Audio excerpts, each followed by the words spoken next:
Kalau kita membaca di dalam Asbabun Nuzul, cerita yang berkaitan dengan surat Al-Muzammil, maka surat ini turun ketika Nabi dalam keadaan sedih. Waktu itu Nabi sedang berdakwah di antara keluarga besar beliau dan beberapa sahabat, beberapa paman-paman dan keluarga besar Nabi SAW. Jadi lagi berdakwah di antara keluarga besar, kemudian beliau mendapatkan penolakan, terutama penolakan dari Abu Lahab. Kalau yang lain nggak menolak, hanya diam saja.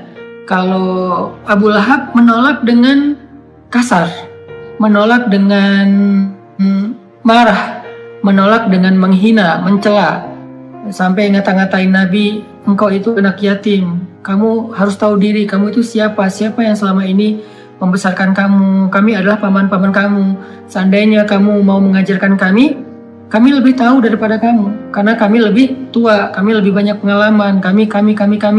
Abu Lahab menolak dakwah Nabi dengan sombong. Sehingga kalimat-kalimat Abu Lahab ini membuat Nabi merasa sedih. Setelah Nabi berdakwah kepada keluarganya, Nabi juga berdakwah kepada tetangganya, kepada beberapa orang yang beliau kenal, kemudian kepada masyarakatnya yang ada di kota Mekah, dan sebagian besar dari mereka itu menolak Nabi. Bahkan tidak sedikit dari mereka yang menolak Nabi dengan cara-cara yang menyakiti perasaan Nabi. Karena Nabi juga manusia biasa, beliau seorang yang pemaaf, beliau seorang yang lapang dada, tetapi beliau juga punya perasaan. Bukan berarti beliau plain, lempeng, nggak punya rasa gitu. Bukan, beliau juga seorang yang sangat halus perasaannya, walaupun sangat pemaaf. Halus perasaannya walaupun sangat lapang dada. Sehingga kalimat-kalimat yang beliau dengar dari pemuka Quraisy yang durhaka itu menyakiti perasaan Nabi, membuat Nabi sedih. Dan yang lebih lagi menyakiti perasaan Nabi itu bukan karena dikata-katain, tapi karena justru Nabi kasihan sama mereka. Bisa ngebayangin gimana nasib mereka nanti di akhirat jika mereka menolak dakwah Nabi SAW.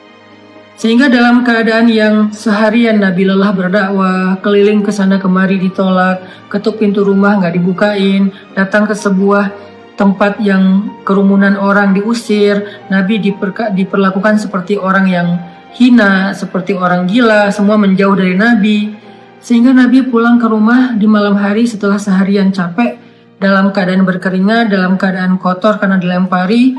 Nabi pulang ke rumah, untungnya Nabi memiliki seorang istri yang sangat pengertian, sangat bijak, solehah, yaitu Sayyidah Khadijah. Nabi pulang ke rumah, dibukain pintu rumahnya oleh Sayyidah Khadijah, dan Khadijah paham betul keadaan Nabi, sehingga ketika Nabi sampai di rumah, Khadijah mempersiapkan kebutuhan Nabi, makan malamnya, kemudian Nabi mandi dulu biar seger. Setelah mandi Nabi makan, kemudian setelah itu Nabi bercerita kepada Khadijah, Khadijah hari ini aku keliling tetapi diusir, Khadijah begini, Khadijah begitu. Nabi curhat kepada Khadijah. Khadijah itu tahu betul keluh kesah Nabi dalam perjalanan, dalam perjuangan dakwah yang luar biasa. Khadijah tahu betul perjuangan yang gak mudah. Dan Khadijah mencoba untuk menghibur Nabi semampu Khadijah. Jangan sedih, wahai kekasih Allah, sesungguhnya Allah gak akan mengecewakan engkau. Dan seterusnya. Sambil Nabi istirahat, maka Nabi curhat kepada Khadijah. Lalu setelah semakin larut malam, Nabi pun tidur bersama dengan Khadijah. Dalam keadaan masih ada rasa yang berat di hati beliau. Kalau Nabi capek secara fisik, maka Nabi bisa istirahat dengan makan, mandi, kemudian tidur. Itu cara istirahat dari lelah fisik. Tetapi ternyata Nabi waktu itu bukan hanya lelah fisiknya, yang lebih berat lagi adalah Nabi lelah batinnya. Ini buat kita semuanya, semua kita pasti merasakan lelah batin. Kalau lelah fisik, kita tahu obatnya. Ketika kita lelah secara fisik, kita bisa istirahat dengan duduk, kita bisa istirahat dengan goler-goler, berbaring, kita bisa istirahat dengan tidur lelap, kita bisa istirahat dengan santai-santai, kita bisa istirahat dengan makan dan minum, ngopi, ngeteh, minum jus, makan buah. Kita bisa istirahat dengan nonton, kita bisa istirahat dengan bercanda dengan anak-anak, dengan keluarga. Itu adalah cara kita melepaskan lelah fisik, merecovery lelah fisik. Sakit Fisik juga demikian, recovery-nya kita bisa dengan bed rest, kita bisa dengan minum obat, kita bisa dengan terapi. Itu adalah cara kita recovery sakit fisik, lelah fisik. Tapi bagaimana kalau kita sedang lelah batin, sakit batinnya, perasaannya yang sakit, hatinya yang sakit, pikirannya yang sakit, jiwanya yang sakit, dalam tanda petik. Gimana cara kita merecovery semua itu? Gimana cara kita ngobatin batin kita yang sedang terganggu? Gimana cara kita ngobatin hati kita yang terluka? Gimana cara kita ngobatin perasaan kita yang tergores? Ternyata bukan dengan entertain. Cara ngobatin jiwa kita, cara ngobatin hati kita adalah dengan zikrullah, mengingat Allah. Kenapa bisa kayak gitu, Ustaz? Karena jiwa kita itu, roh kita itu asalnya dari langit. Beda sama jasad kita, fisik kita. Jasad atau fisik kita itu asalnya dari bumi. Sehingga ketika dia sakit, maka obat-obatnya ada di bumi. Tapi kalau roh kita, jiwa kita itu ditiupkan oleh Allah asalnya dari langit.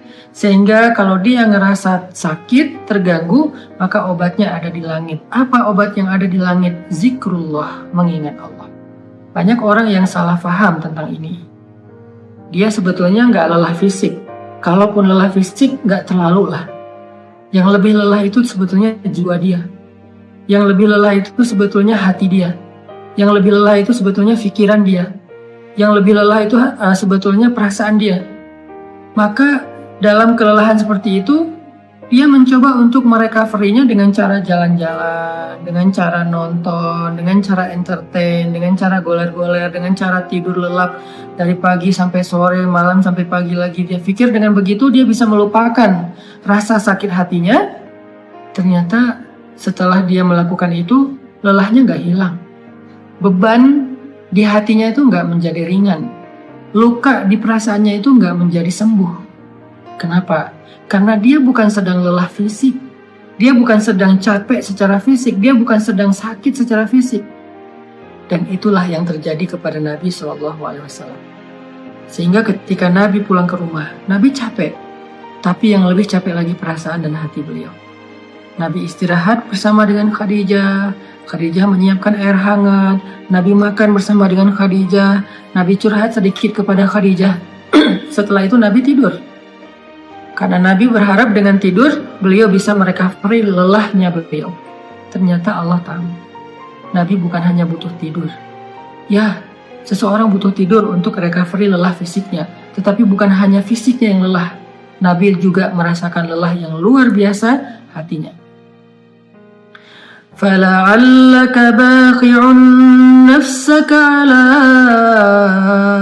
آثَارِهِمْ فَلَعَلَّكَ بَاخِعٌ نَفْسَكَ عَلَىٰ آثَارِهِمْ إِن لَّمْ يُؤْمِنُوا بِهَٰذَا الْحَدِيثِ أَسَفًا. Kata Allah di surat Al-Kahfi. Hampir saja engkau mencelakai dirimu sendiri. Hampir saja engkau mencelakai dirimu sendiri. Karena merasa berat terhadap pengingkaran mereka. Merasa berat terhadap kedurhakaan mereka, merasa berat terhadap kekufuran mereka, hampir saja engkau mencelakai dirimu sendiri. Hampir saja engkau membebani perasaanmu sendiri. Itu yang dirasakan Nabi. Nabi sangat terbeban. Bukan terbeban secara subjektif perasaan pribadi beliau, bukan. Beliau itu terlalu menginginkan hidayah kepada umatnya. Beliau itu akan sangat sedih kalau ada yang menolak dakwah beliau. Bukan karena pribadinya, tetapi karena kasihan kepada mereka. Allah tahu Nabi sedang merasakan itu. Sehingga ketika Nabi tertidur, terlelap, Muzammil itu sebuah kiasan bahwa Nabi itu tidur lelap. Dalam bahasa Arab, orang kalau tidur lelap itu diistilahkan dengan berselimut. Walaupun bisa juga bermakna memang Nabi memakai selimut, tetapi Al-Quran lebih dalam dari itu. Al-Quran sedang tidak bicara hanya soal selimut yang dipakai Nabi, tetapi Al-Quran itu adalah bahasa sastra, bahasa yang tinggi. Maknanya itu tidak sedangkal pemaknaan kita, pasti pemaknaannya lebih dalam lagi. Sehingga kalimat ya ayyuhal muzammil, wahai orang yang berselimut di sini artinya wahai orang yang sedang lelap dalam tidurnya. Wahai orang yang sedang nyaman dengan tidurnya. Kan berselimut itu nyaman, lelap ya. Wahai orang yang sedang beristirahat dari lelah fisiknya dengan cara tidur. Allah tahu Nabi butuh istirahat, tidur agar bisa merecovery capek secara fisik. Tetapi Nabi juga butuh sesuatu yang bisa merecovery capek batin, perasaan, jiwa dan pikiran beliau. Sehingga Allah berfirman, "Qumil lail." Bangunlah di malam hari. Ternyata fadilah keutamaan pertama dari tahajud itu adalah tahajud obat dari lelahnya jiwa. Tahajud adalah recovery batin. Tahajud adalah obat hati. Tahajud adalah penenang pikiran apabila dilakukan dengan sungguh-sungguh. Tabattul atau tabatilah. Itulah keutamaan tahajud. Setelah Nabi beristirahat dengan cara tidur untuk merecovery lelah fisiknya, Allah suruh Nabi juga untuk melakukan sesuatu yang bisa merecovery lelah batinnya. Apa itu? Qumil lail. Berdirilah di malam hari. Bangun malam, tahajud. Sehingga buat kita semua yang pernah merasakan lelah batin, atau mungkin sekarang sedang merasakan itu, sedang ngerasa lelah batinnya, sedang ngerasa capek jiwanya, sedang ngerasa sakit hatinya, sedang ngerasa terluka perasaannya, sedang ngerasa galau pikirannya, qumil lail, bangunlah di malam hari, maka Allah Subhanahu wa Ta'ala akan mengobati luka di hati kita, seperti obat yang bisa menyembuhkan luka di fisik kita. Bangunlah di malam hari, maka Allah akan menyembuhkan sakit hati kita, seperti obat yang bisa menyembuhkan sakit fisik kita. Bangunlah di malam hari, maka Allah akan menyembuhkan goresan di perasaan kita, sebagaimana obat bisa menyembuhkan goresan luka di kulit kita. Bangunlah di malam hari, maka Allah Subhanahu wa Ta'ala akan menenangkan pikiran kita, sebagaimana ada jenis obat yang bisa menenangkan kita dari rasa sakit. Bangunlah di malam hari, maka Allah akan melapangkan dada kita, sebagaimana obat bisa menjadikan kenyamanan bagi kita yang sedang merasakan kesakitan. Bangunlah di malam hari, Allah Subhanahu wa Ta'ala akan menyembuhkan penyakit-penyakit amradul qulub, atau perasaan tidak nyaman di jiwa kita.